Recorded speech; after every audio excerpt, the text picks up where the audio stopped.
Guys, welcome to my YouTube channel Palak nursing academy. तो आज हम बात करेंगे एबीजी सैम्पलिंग हम क्यों करते हैं।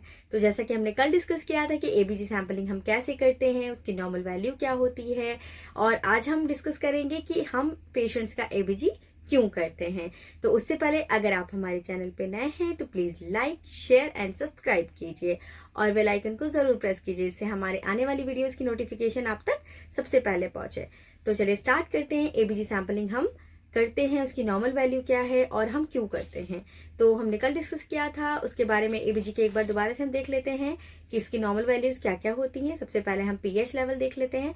पीएच लेवल की नॉर्मल वैल्यू होती है 7.35 to 7.45 and PaCO2 it means की पार्शियल कार्बन डाइऑक्साइड, एंड उसकी नॉर्मल वैल्यू क्या होती है 35 to 45। And third one is a partial oxygen, उसका लेवल क्या होता है, उसकी नॉर्मल वैल्यू होती है 80 टू 100।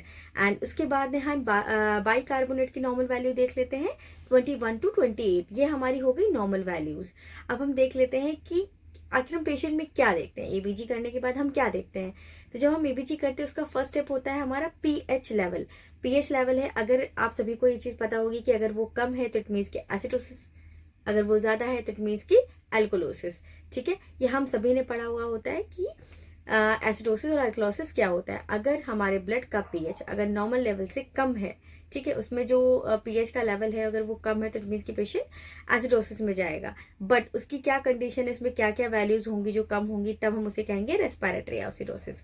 तो हम फटाफट से देख लेते हैं। रेस्पिरेटरी एसिडोसिस के लिए पीएच लेवल जो होता है, जो नॉर्मल रेंज है जो कि है 7.35, ठीक है, 7.35 टू 7.45। अगर वो इस वैल्यू से नीचे है, 7.35 से अगर कम है, तो इट मीन्स कि उसका पीएच लेवल लो है, सो एसिडोसिस। क्लियर।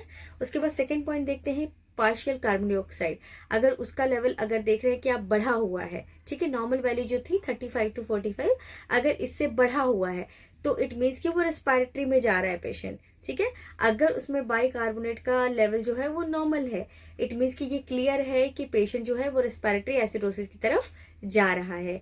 अब हम देख लेते हैं रेस्पिरेटरी एल्कोलोसिस के बारे में। रेस्पिरेटरी एल्कोलोसिस इसका जस्ट अपोजिट होता है। इट मीन्स कि अगर आपके पेशेंट का पीएच लेवल जो है वो 7.45 से बढ़ा हुआ है, ठीक है, और पार्शियल कार्बन डाइऑक्साइड का लेवल जो है वो कम है, ठीक है, और इसमें जो बाइकार्बोनेट है वो नॉर्मल रेंज में है, तो इट मीन्स कि पेशेंट जो है आपका वो एल्कोलोसिस, रेस्पिरेटरी एल्कोलोसिस की तरफ जा रहा है।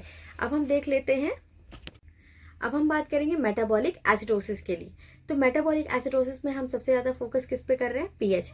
हम मेटाबॉलिक मतलब क्या है, बाइकार्बोनेट अगर वो बढ़ा हुआ है या कम हुआ है, या पीएच लेवल क्या इसमें ज्यादा होगा। अगर एसिडोसिस है तो सिंपल सा है कि आपका पीएच लेवल जो होगा वो डाउन होगा। इसमें हम देखते हैं पार्शियल कार्बन डाइऑक्साइड का जो लेवल होता है वो नॉर्मल होता है, एंड जो बाइकार्बोनेट का जो लेवल है जो 21 टू 28 जो नॉर्मल वैल्यू है उससे अगर कम जा रहा है पेशेंट का, ठीक है, तो इट मीन्स कि वो मेटाबॉलिक एसिडोसिस की तरफ जा रहा है वो पेशेंट। क्लियर है। अगर बाइकार्बोनेट का लेवल कम जा रहा है 21 टू 28 से, नॉर्मल वैल्यू से वो कम जा रहा है, इट मीन्स कि वो मेटाबॉलिक की गया। उसके बाद फिर अगर हम पीएच लेवल देख रहे हैं वो अपनी नॉर्मल वैल्यू से कम जा रहा है, इट मीन्स कि वो एसिडोसिस से, जब तो इसे हम क्या कहेंगे, मेटाबॉलिक एसिडोसिस। तो ये हो गया हमारा मेटाबॉलिक एसिडोसिस। एंड उसके बाद हम देख लेते हैं fourth one is metabolic alkalosis. इसी के नाम से समझ आ रहा है, मेटाबॉलिक मतलब आपका बाइकार्बोनेट, इसमें क्या होगा, एल्कोलोसिस की तरफ जा रहा है, इट मीन्स कि पीएच लेवल भी इसका बढ़ा हुआ होगा और बाइकार्बोनेट भी इसका बढ़ा हुआ होगा, और पार्शियल कार्बन डाइऑक्साइड जो होगा वो आपका नॉर्मल होगा। तो इसे हम क्या कहेंगे, मेटाबॉलिक एल्कोलोसिस। तो ये था ऑल अबाउट एबीजी हम क्यों करते हैं पेशेंट्स का।